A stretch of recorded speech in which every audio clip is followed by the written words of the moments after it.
তীব্র গরমের হাত থেকে বাঁচতে প্রকৃতির কোলে নিরিবিলিতে দু একদিন কাটাতে চাইছেন, কিংবা ডুয়ার্সের কোনো অফবিট ডেস্টিনেশনের খোঁজ করছেন, তাহলে আপনার পরবর্তী ট্যুর ডেস্টিনেশন হতে পারে জলপাইগুড়ি থেকে কিছুটা দূরে পাপড়খেতি। রোজকার একঘেয়েমি শহরের কোলাহল থেকে দূরে থাকতে নিঃসন্দেহে ঘুরে আসতেই পারেন পাহাড়ি এই গ্রামে। এখানকার মনোরম পরিবেশ মুগ্ধ করবে আপনাকে। এই পাপড়খেতি জায়গাটি স্থানীয়দের কাছে ফাফারখেতি নামেও পরিচিত। উত্তরের ডুয়ার্সের কালিম্পং এবং জলপাইগুড়ি জেলার মালবাজার মহকুমার সঙ্গে সংলগ্ন পাপড়খেতি একটি দারুণ পিকনিক স্পট হিসেবে ক্রমেই জনপ্রিয় হয়ে উঠেছে পর্যটকদের কাছে। স্পটটি আসলে একটি বড় পাথরের পাশাপাশি একটি সেতু। ব্রিজের নিচ দিয়ে বয়ে চলেছে চেল নদী।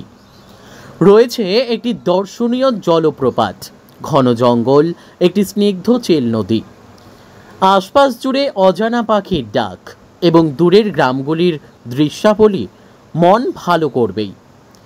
আরও একটি বিশেষ আকর্ষণীয় জায়গা রয়েছে এই পাপড়খেতিতে, যার টানেই বারবার এই স্থানে ছুটে আসেন বহু পর্যটক। পরিত্যক্ত সুরার বোতল নিয়ে সৃজনশীল উপায়ে সাজিয়ে তোলা হয়েছে একটি অংশ। এতে একদিকে যেমন পাহাড় থাকছে জঞ্জালমুক্ত, অন্যদিকে বেশ নতুনত্ব ভিউ স্পট হিসেবে পর্যটকদের মুখে মুখে ছড়িয়ে পড়ে জনপ্রিয়তা পাচ্ছে এই পাপড়খেতির এই ভিউ। এই গরমে প্রকৃতির মাঝে ঝর্ণার জলে শরীর ভিজিয়ে মেঘের স্পর্শে ভেসে যাওয়ার অনুভূতি পেতে আসতেই হবে এই অফবিট গন্তব্যে। রাত যাপন করার জন্য এখানে রয়েছে পকেট সাধ্য খরচের রিসর্টে থাকা খাওয়ার সুবন্দোবস্ত। তাহলে এখন থেকেই পরবর্তী ট্যুর ডেস্টিনেশন হিসেবে উত্তরের পাপড়খেতি আসার প্ল্যান সেরে ফেলুন চটজলদি। আমার নাম রিয়া ঘোষ। পাহাড়ে কেন? পাহাড় তো একটা পাহাড়ের মধ্যে একটা আলাদা প্রাকৃতিক সৌন্দর্য আছে। এখানকার গাছপালাকে আমার খুব ভালো লাগে, পাহাড় ভালো লাগে, সেই কারণে আসা। আর তার সঙ্গে সঙ্গে স্বস্তি, প্রচণ্ড স্বস্তি, শান্তি। আমি মুর্শিদাবাদ থেকে এসেছি। মুর্শিদাবাদের টেম্পারেচার প্রায় 45-47 ফিলস লাইক, এতটাই বেশি।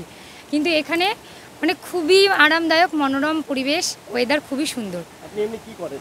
আমি স্কুল টিচার। হ্যাঁ, সামার ভ্যাকেশনটা পরিবারকে নিয়ে একটু স্বস্তি পাওয়ার জন্য আসা। এখানে কেমন লাগছে? ওয়েদার কি মনে হচ্ছে? খুব সুন্দর এখানকার ওয়েদার। একটু আগে তো বৃষ্টি হলো, পাইন ফরেস্টে গেছিলাম ওই লাভাতে, তো সেখানে এত সুন্দর মেঘ, পুরো কুয়াশা মেঘ, মনে হচ্ছে আমাদের গায়ের কাছে ছুঁয়ে যাচ্ছে। ঘুম ভাঙাচ্ছে মেঘের? হ্যাঁ, গায়ের মধ্যে এসে মেঘ ছুঁয়ে চলে যাচ্ছে, খুবই সুন্দর। কতটা আনন্দিত আপনারা? খুবই আনন্দিত। আমাদের আজকে তো খুবই ভালো লাগলো ঘুরে। আপনার নাম কি? রিয়া ঘোষ। ভট্টাচার্য। বাড়ি কোথায়? বাড়ি আমরা হাওড়া থেকে এসেছি। কোথায় এসেছেন? কালিম্পং ঘুরতে এসেছি, পাপড়খেতি। ওয়েদার কেমন এখানকার? মোটামুটি আমাদের ওখানের থেকে খুব গরম লাগছে না, ঠান্ডা ঠান্ডা আছে। আর একটু ওপরের দিকে গেলে বুঝতে পারবো কিরকম আবহাওয়া। কবে এসেছেন? আমরা আজকে এসেছি। এক কথায় মন ভালো করা পরিবেশ।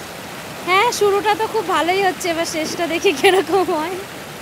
কদিন স্টে করবেন পাহাড়ে? 5 দিন ইচ্ছা আছে। দার্জিলিং যাবেন? দার্জিলিংয়ের দিকে মনে হয় না যাওয়া হবে। ডুয়ার্স ঘুরবেন? হ্যাঁ। আপনার নাম কি? জয়ন্তী ভট্টাচার্য।